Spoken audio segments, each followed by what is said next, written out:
Kami bersyukur untuk kasih setia Tuhan. Terima kasih untuk anugerah Tuhan. Kami berkumpul bersama-sama. Kami memuji, kami menyembah Tuhan. Dan kami akan mendengarkan firman-Mu. Biar firman-Mu menolong kami, firman-Mu mengoreksi kehidupan kami, firman-Mu membangun kehidupan kami. Celikan mata rohani kami, bukakan telinga rohani kami Tuhan. Kami taklukkan pikiran kami, hati kami di bawah kuasa otoritas firman. Berbicaralah kepada kami dan sampaikan firman-Mu. Dan kami percaya Roh Kudus memberkati, menguatkan setiap kami. Terima kasih Tuhan Yesus, diberkati seluruh jemaat Tuhan dan kami semuanya. Dalam nama Tuhan Yesus, amin. Shalom. Haleluya. Senang sekali bisa ketemu dengan Bapak Ibu Saudara, dan ini pertemuan tiap 3 bulan sekali ya. Ya, kami dari pasukan yang berbeda. Ya, kami ini pasukan tentara kerajaan Allah. Bapak Ibu juga ya. Tapi kita beda divisi. Kami divisi rohani. Oke. Tadi sudah disebutkan nama saya Dr. Heinze Kopstad ya. Saya seorang dosen, istri saya satu untuk selama-lamanya ya, paling cantik sedunia. Dan anak saya 2, satu laki, satu pria ya, jadi 2 ya. Dan teman saya ini teman seangkatan dengan saya, beliau juga dosen ya, Dr. Denny Urara. Dan kalau mendengar kisah hidupnya, wow, luar biasa. Dulu beliau ini seorang rocker, gondrong sampai sini ya, pemain musik di mana, Kareba ya. Oh, saya kira mungkin ada yang belum tahu, dulu di daerah di Pantai Losari itu ada klub yang namanya Kareba ya, di situ beliau. Tapi Tuhan tangkap dia jadi pelayan Tuhan. Haleluya.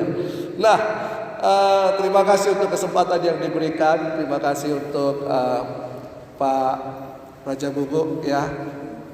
Dan hari ini kita akan belajar bersama-sama dari Matius 5 ayat yang ke-9. Matius 5 ayat ke-9, pembawa damai. Nah, bisa ditolong ditampilkan ya.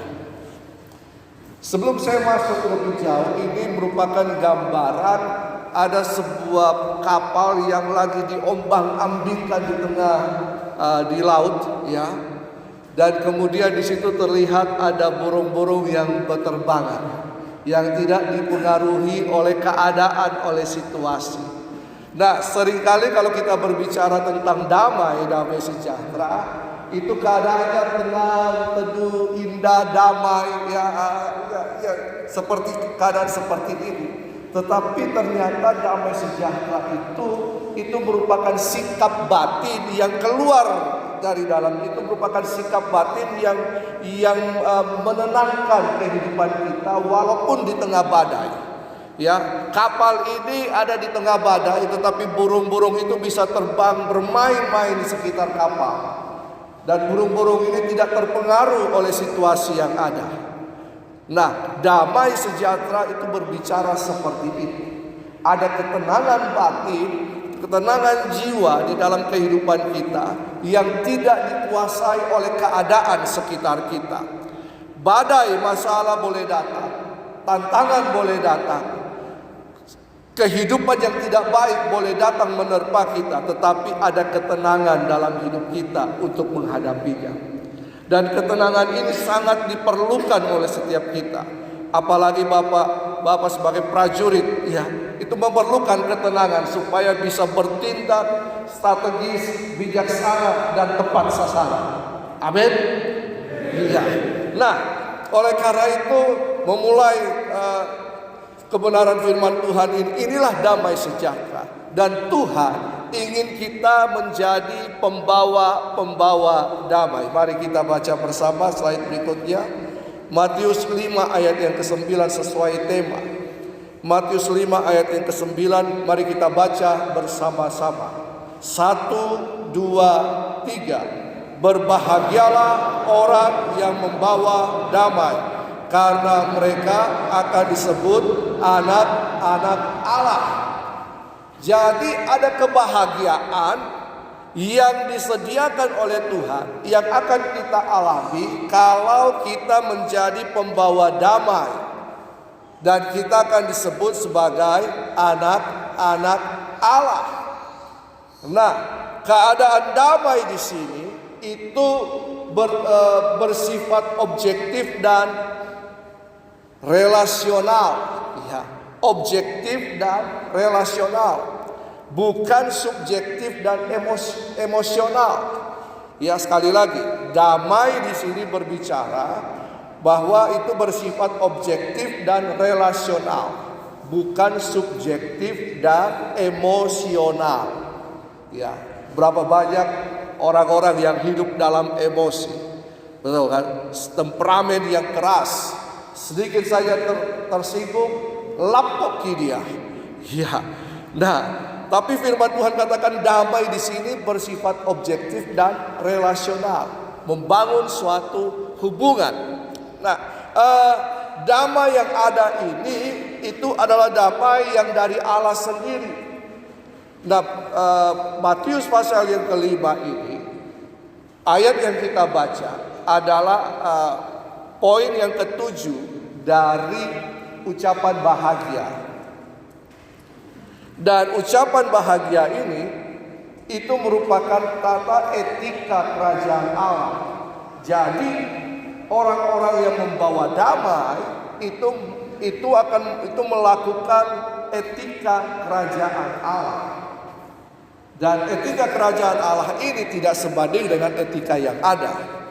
Nah, jadi kita harus mempelajari hal ini dengan sungguh-sungguh, bahwa ini adalah damai yang dari Allah sendiri. Inilah kualitas Allah sendiri yang kemudian diberikan kepada manusia, dan manusia ini adalah orang-orang percaya yang diminta untuk mengeluarkannya dan kemudian membangun relasi. Ya, dan damai ini berasal dari relasi kita dengan Kristus, hubungan kita dengan Kristus. Nah, poin berikutnya di situ dikatakan pembawa damai. Siapakah pembawa damai ini? Dalam bahasa Yunani di situ eironopoios. Damai sejahtera itu eirene. Nah, pembawa damai eironopoios. Nah, disebut situ. Apakah eironopoios ini? Itu adalah peacemaker atau loving peace. Seorang yang membawa damai atau orang yang cinta damai. Ya, orang yang membawa damai atau cinta damai disebut eironopoios. Nah, kalau slide yang berikutnya, how to be a peacemaker. Bagaimana kita menjadi seorang pembawa damai? Nah, poinnya, berbahagialah orang yang membawa damai. Nah, bagaimana kita bisa menjadi seorang pembawa damai? Nah, dalam slide ini di situ dikatakan bahwa pembawa damai adalah orang-orang yang telah diperdamaikan dengan Allah melalui karya salib. Nah, hal ini yang harus dijelaskan, bahwa pembawa damai itu adalah orang-orang yang telah diperdamaikan dengan Allah Bapa lewat karya salib Kristus. Ketika manusia diciptakan, damai Allah ada di dalam diri manusia. Manusia ada di Taman Eden, Adam dan Hawa. Tetapi ketika manusia jatuh dalam dosa, ia terbujuk rayu oleh godaan si setan. Ya, kita manusia ini gampang terbujuk rayu oleh godaan si setan. Apa yang terjadi? Manusia jatuh dalam dosa, kehilangan hubungan dengan Allah, terputus. Damai itu tidak lagi memenuhi kehidupan Adam dan Hawa. Sehingga ketika Tuhan datang di Taman Eden, Dia mencari, Adam, di manakah engkau? Tuhan, kami telanjang, kami di sini, kami lagi sembunyi. Kenapa? Gara-gara perempuan itu, Tuhan.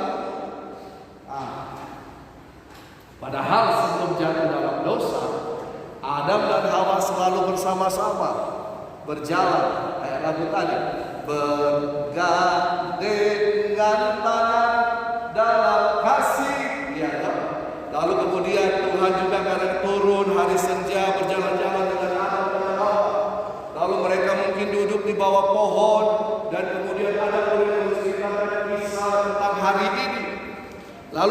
mereka bernyanyi bersama-sama dalam persepsi saya.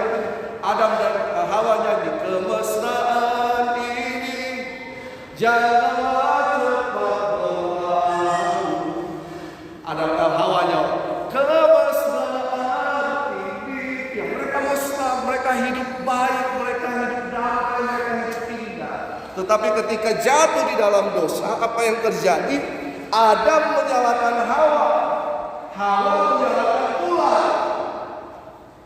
Adanya kembali pertikaian, betul kan?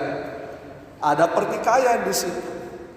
Tapi Tuhan selalu ingin memperbaharui, membangun hubungannya kembali dengan manusia. Nah, manusia juga ingin memperbaharui hubungannya dengan Tuhan. Mereka mencari Tuhan.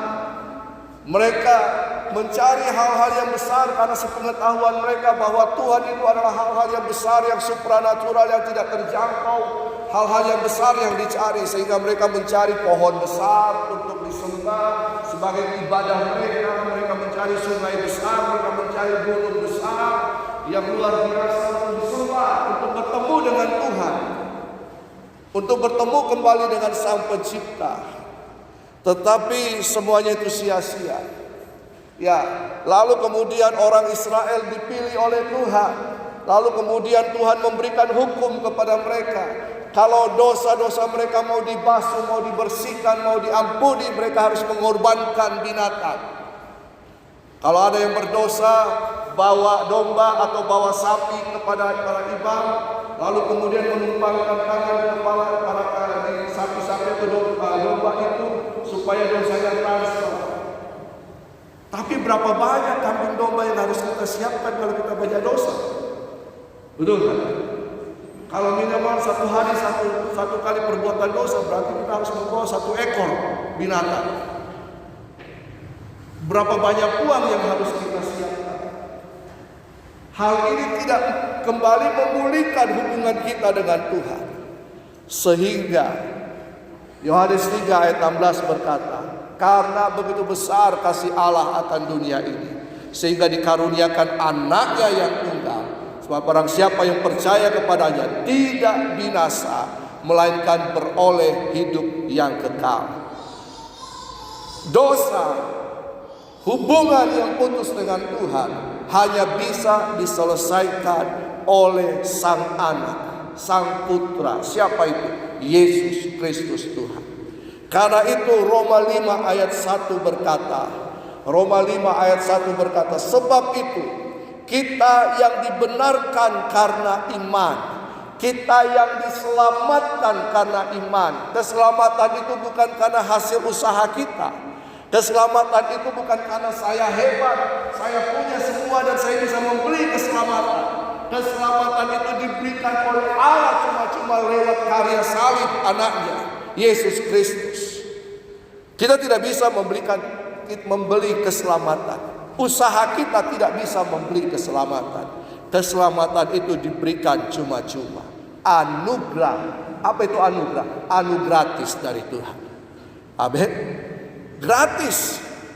Kita tinggal terima dengan iman. Kita percaya Yesus Kristus Tuhan. Kita mengaku dengan mulut kita, hati kita percaya, kita diselamatkan.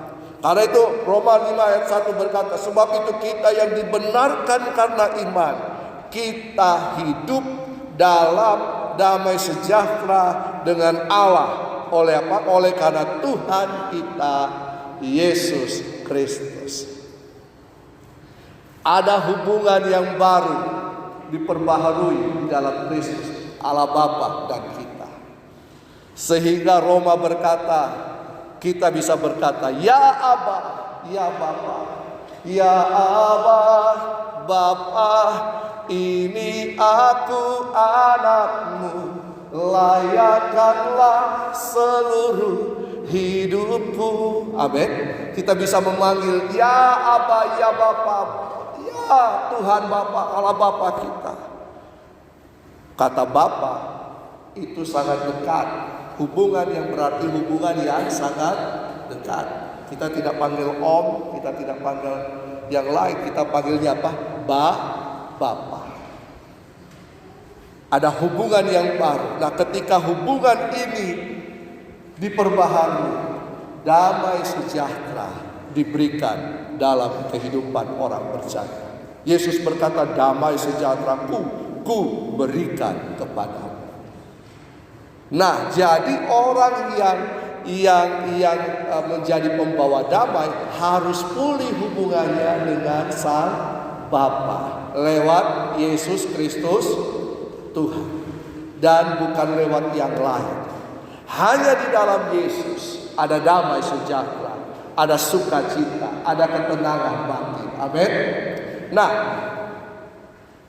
iblis, slide yang berikutnya, iblis itu berusaha untuk membuat manusia kembali lagi kepada keinginannya. Apa yang iblis inginkan? Perseteruan, betul? Apalagi perselisihan, iri hati, amarah, kepentingan diri sendiri, percideraan, roh pemecah, kedengkian. Ini yang iblis ingin kerjakan di tengah-tengah kehidupan kita. Jadi kalau kita biarkan ada perpecahan, kalau kita biarkan ada roh kedengkian, iri hati, maka tidak akan ada ketenangan. Apalagi dalam grup, dalam tim, dalam bapak-bapak yang ada di sini. Ya, jangan biarkan itu strategi iblis untuk menghancurkan supaya tidak ada damai sejahtera. Nah, iblis ingin agar tidak ada kedamaian di antara umat manusia, sehingga setiap satu suku dibentrokan dengan suku yang lain, bahkan agama dibentrokan dengan agama yang lain, bahkan di dalam agama itu sendiri pun dibentrokan. Ya, dalam kekristenan pun kita dibentrokan. Saya dari denominasi ini, saya dari denominasi itu. Kita berbeda, padahal kita punya Tuhan yang sama. Tuhan kita siapa? Yesus Kristus. Betul kan? Tapi ini strategi iblis supaya damai sejahtera itu tidak ada dan kita hidup dalam kekacauan. Dan kalau kita hidup dalam kekacauan, maka kita tidak menggenapi rencana Tuhan dalam kehidupan kita. Karena itu, mari sadar, jangan biarkan ada kekacauan di antara kita. Nah, kita harus belajar slide yang berikutnya, Filipi 2 ayat 1 sampai yang 11. Coba kita baca bersama-sama. Kita harus belajar dari Yesus. Paulus menuliskan surat ini kepada jemaat di Filipi supaya kita bisa belajar dari Yesus. Ya. Filipi pasal 2 ayat 1 sampai yang 11. Kita baca bersama-sama dan perhatikan yang merah, ya, tulisan yang warna merah kelihatan di situ? Ya. Coba kita baca bersama-sama ayat yang pertama, 1, 2, 3. Jadi karena dalam Kristus ada nasihat, ada penghiburan kasih, ada persekutuan roh, ada kasih mesra dan belas kasihan. Ayat yang kedua, karena itu sempurnakanlah sukacitaku dengan ini. Hendaklah kamu sehati sepikir dalam satu kasih, satu jiwa, satu tujuan. Ayat yang ketiga, dengan tidak mencari kepentingan sendiri atau puji-pujian yang sia-sia. Sebaliknya, hendaklah dengan rendah hati yang seorang menganggap yang lain lebih utama daripada dirinya sendiri. Ayat 4, dan janganlah tiap-tiap orang hanya memperhatikan kepentingannya sendiri, tetapi kepentingan orang lain juga. 5, hendaklah kamu dalam hidupmu bersama menaruh pikiran dan perasaan yang terdapat juga dalam Kristus Yesus. Slide berikutnya ayat 6. Yang walaupun dalam rupa Allah tidak menganggap kesetaraan dengan Allah itu sebagai milik yang harus dipertahankan.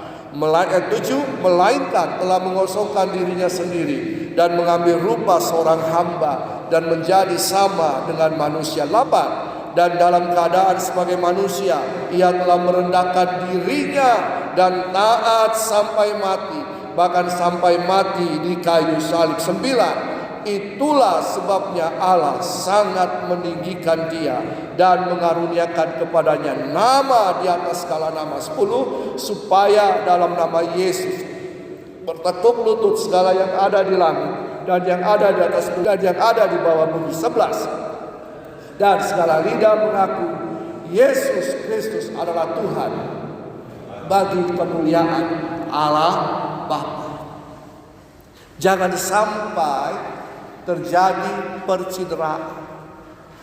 Jangan sampai kehilangan damai sejahtera. Kita tidak akan sampai pada tujuan yang sama. Amin. Kita tidak akan sampai pada tujuan yang sama. Nah, Yesus sudah memberikan teladan kepada kita lewat ayat-ayat ini. Paulus menuliskan keteladanan Yesus. Nah, slide yang berikutnya terakhir. Mengapa pembawa damai disebut berbahagia? Mengapa pembawa damai disebut berbahagia? Tugas seorang pembawa damai atau erenopoios itu tadi adalah membawa damai di tengah-tengah dunia yang lagi konflik. Bapak ibu saya dan saudara, tugasnya kita percaya Yesus, terima Yesus sebagai Tuhan dan Juru Selamat pribadi. Kita ditugaskan untuk membawa damai di tengah-tengah konflik. Ya, tugas seorang tentara juga harus membawa damai di tengah konflik. Betul kan?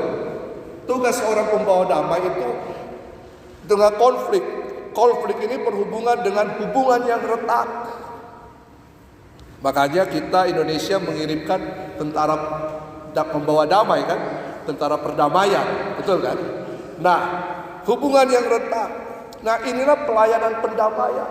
Hubungan yang retak bukan bicara soal politik saja, tetapi hubungan di antara anggota, hubungan di dalam keluarga, hubungan suami dan istri, hubungan apa? Orang tua dan anak, ya, hubungan antara menantu dan mertua, ya. Ini kita harus menjadi pembawa damai ke sana. Jangan ketika melihat orang yang sedang konflik, lalu kemudian kita tambah-tambahi, ya, tambah-tambahi bensin supaya semakin besar konfliknya. Itu salah. Yang ada ketika orang sedang konflik, kita harus meredam supaya konflik itu bisa padam. Itulah tugas seorang pembawa damai. Dan mereka yang membawa damai, inilah kenapa kita disebut orang yang berbahagia. Disebut anak-anak Allah. Roma 8 berkata, anak-anak Allah ini adalah ahli-ahli waris kerajaan sorga. Jadi Bapak Ibu dan saya adalah ahli waris kerajaan sorga. Amin. Kita bahagia. Siapa yang mau masuk surga? Jadilah pembawa damai. Coba katakan kiri kanan, jadi pembawa damai. Iya, gitu ya. Senyum. Orang yang membawa damai itu, ya. Nah, coba kita lihat di sini. Menjadi anak-anak Allah. Anak-anak ini dalam bahasa Yunaninya huios, ya. Huios, apa itu huios? Adalah mereka yang sudah dewasa, mereka yang bertanggung jawab. Jadi bukan anak-anak kecil, anak-anak yang dewasa, yang punya tanggung jawab. Jadi tanggung jawab kita adalah pembawa damai. Jangan menimbulkan kekisruhan. Jangan jadi troublemaker. Ini dulu, ini pemabuk ini. Ini. Nanti suatu saat dia akan kisahkan ceritanya. Dia hampir jadi penyanyi nasional waktu itu, ya. Tapi dia berhenti di situ, ya. Ya, saguer manis pahit, kiapa so. Nah, kalau sebegitu, hancur sudah. Betul kan? Makanya bertobat, jangan jadi troublemaker. Ya, lebih baik kita jadi dispenser. Jangan jadi troublemaker. Ya, jadi pembawa damai. Nah, yang terakhir, kebahagiaan seorang pembawa damai selain disebut anak-anak Allah, juga menjadi kesukaan bagi orang lain. Orang yang bawa damai itu disukai oleh orang lain. Betul kan? Ya. Tapi kalau orang yang pembawa jadi troublemaker, sudah sana kok, jangan masuk di sini, sana, pergi mau ke sana jauh-jauh, jangan di sini. Tapi kalau orang yang bawa damai, yang datang dengan sukacita, sini, ayo cerita dulu, cerita lucu-lucu dulu, ya kita senang. Ya orang pembawa damai disenangi oleh banyak orang dan disenangi oleh Tuhan. Slide berikutnya, Tuhan Yesus memberkati. Ya, Bapak Ibu bisa ketemu saya setiap hari lewat YouTube atau Instagram. Ini channel saya, ya. Nah, saudara bisa diberkati, ada renungan-renungan singkat, ya, ayat-ayat, pasal-pasal dalam kitab-kitab. Kita bisa belajar Alkitab bersama-sama. Nah, mari kita bersyukur kepada Tuhan. Kita berdoa.